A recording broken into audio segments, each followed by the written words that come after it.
Hola, soy Juan Manuel Burgos, presidente de la Asociación Española de Personalismo y director del Máster de Antropología Personalista que se realiza en la Universidad Católica de Valencia. En este vídeo voy a explicar brevemente cuáles son las características del pensamiento personalista, partiendo de sus orígenes históricos. El personalismo nace en la Europa de entreguerras entre 1918 y 1939 y aparece inicialmente como reacción a dos movimientos sociales imperantes como el colectivismo y el individualismo. Esos movimientos tenían ambos aspectos positivos, pero también profundos aspectos negativos. El colectivismo promovía un objetivo global a la sociedad, pero ponía a la sociedad por encima del individuo, de manera que no dudaba en sacrificar individuos en aras del bien común si esto era necesario. Por otro lado, el individualismo ponía al individuo por encima de la sociedad, pero era un individuo egoísta, egocéntrico, que pensaba exclusivamente en su propio bien, no en el bien común. Ninguna de estas dos alternativas era interesante y parecía válida, por lo cual los pensadores personalistas intentan y consiguen realizar una síntesis entre ambas, asumiendo los elementos positivos de cada una y modificándolos. Esto conduce a dos principios fundamentales. La primacía de la persona sobre la sociedad, que está tomada del individualismo, pero con la idea de transformar al individuo en una persona, señalándole un deber de solidaridad social, cuestión que está tomada del colectivismo.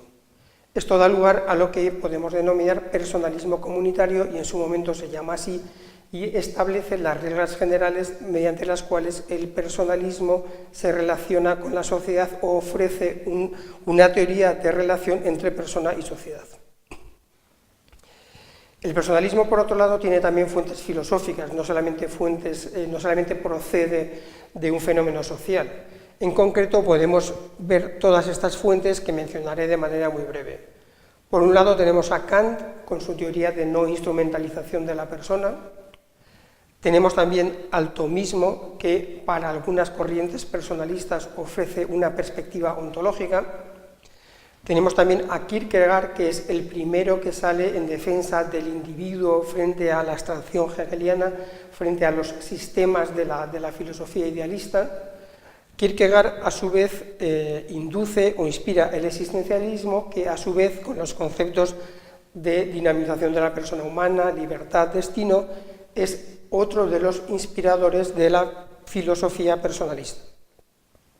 Y por último tendríamos la fenomenología, que es una conocida filosofía que va a permitir a algunos autores personalistas, en particular a los que provienen de la corriente fenomenológica, conectar tradición y modernidad. El personalismo, a pesar de ser una filosofía reciente, tiene ya una larga historia y un elenco de influencias significativas en el conjunto de la sociedad. Por ejemplo, Jacques Maritain, destacado personalista, tuvo una relevancia notable en la Declaración Universal de los Derechos Humanos por parte de la ONU en 1948. El pensamiento personalista también ha influido en las constituciones de muchos estados europeos e incluso algunos americanos, que se plantearon, particularmente los europeos, después de la Segunda Guerra Mundial, intentar construir modelos de sociedad en los que el desastre de la Segunda Guerra Mundial nunca volviera a repetirse. Y ha influido también, en otro orden de magnitud, en el Concilio Vaticano II. Es cierto que a partir, probablemente, de los años 60, el personalismo entró en una cierta fase de declive, fundamentalmente en la década de los 70 y de los 80, pero a partir de ese momento ha vuelto a, por así decir, a estar de moda y a sufrir un proceso de expansión, como lo muestra, por ejemplo, la apertura de este máster de antropología personalista. El personalismo es una filosofía y, como filosofía, tiene a un fundador, que es Emmanuel Mounier. El papel de Mounier en la filosofía personalista es muy grande, porque podemos decir que hay un antes y después de Mounier. Antes de Munier tenemos una serie de ideas, de autores, pero no hay algo que se pueda denominar corriente o movimiento personalista. Munier es el que aglutina a muchos de esos pensadores a través de la revista Esprit y el que genera el lanzamiento, por así decir, de la idea de personalismo a través de obras como el Manifiesto Personalista, el Personalismo, Revolución Personalista Comunitaria y otras.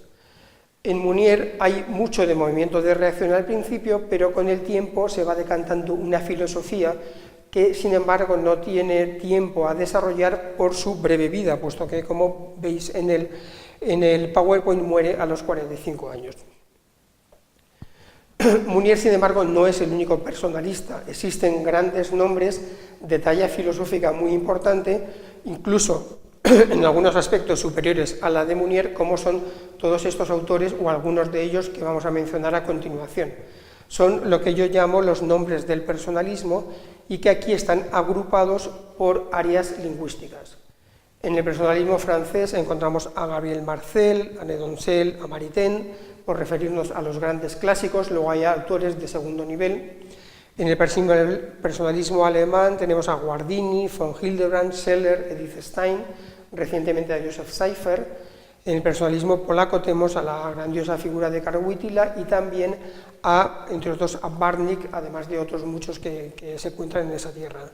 Y en el personalismo español, los más grandes autores de orientación personalista serían sobre todo Marías Zubiri y Lain Entralgo.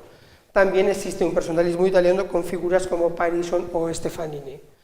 Vemos así que tenemos un amplio elenco de autores personalistas que hace de esta corriente una de las más importantes del siglo XX y, por supuesto, de una riqueza excepcional en lo que se refiere a análisis sobre la persona humana. También podemos ver al personalismo no solamente por áreas lingüísticas, sino por corrientes, por diferentes sensibilidades que agrupan, en este caso, a personalidades de lenguas y de países distintos. Encontramos así el personalismo comunitario, que sería la corriente fundadora, por decirlo de algún modo, del personalismo, y que tiene como características seguir sobre todo a Munier y tener un gran interés por la acción social directa. Otra corriente personalista importante es el personalismo dialógico o la filosofía del diálogo, cuyo representante paradigmático es el judío Martin Buber, que tiene como aportación especial al personalismo el haber dado gran relevancia a la relación yo-tú, o sea, haber descubierto que en realidad las personas no nos relacionamos fundamentalmente con cosas, con lo que Buber llamaba relación yo-ello, sino que nos relacionamos fundamentalmente con otros, con el tú, con hombres, mujeres, pero con personas específicas, con personas individuales, y eso tiene que ser considerado por la filosofía. Existe también un personalismo fenomenológico o fenomenología realista que sigue al Husserl inicial con figuras del peso de Dietrich von Hildebrand, Edith Stein, Joseph Seifer o el grandioso también Max Scheler. Y por último mencionamos dos corrientes de personalismo en el marco del personalismo ontológico, que es el personalismo que de alguna manera quiere conectar de manera particular la tradición clásica con el personalismo. Lo que yo llamo personalismo ontológico clásico está representado por Jacques Maritain y de alguna manera consistiría en un pensamiento tomista renovado con aportaciones personalistas. Mientras que el que yo he propuesto recientemente, que sería el personalismo ontológico moderno, si bien quiere conectar con la tradición clásica, es consciente de que hace falta una renovación estructural total de esa tradición, creando algo nuevo y distinto. Aquí la figura fundamental es Karol Wojtyła, que en su obra Personalidad y Acción ha creado una antropología novedosa con fuentes tomistas, fenomenológicas y kantianas. Mi contribución a esta tarea sería sobre todo realizar una teoría del personalismo que Karol Wojtyła no realizó en su momento. Y por último quería mencionarme a las tareas del personalismo para el siglo XXI en el que nos encontramos. Existe ya, por así decir, una tradición antropológica personalista fuerte, un legado de comprensión del hombre de gran valor, de gran riqueza, de gran densidad, pero queda muchísima tarea por hacer. Esta tarea consiste sobre todo en aplicar esa potentísima antropología a nuevas áreas a las que todavía no ha sido aplicados.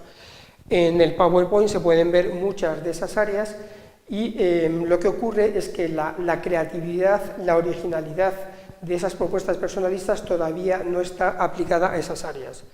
Hay una en la que se ha comenzado, que sería la bioética personalista fundada por Ilios Grecha, pero del mismo modo esa originalidad del hombre, de la persona tal como lo entiende el personalismo, puede ser aplicada a la psicología, a la educación, a la empresa, a la estética, a muchos otros ámbitos.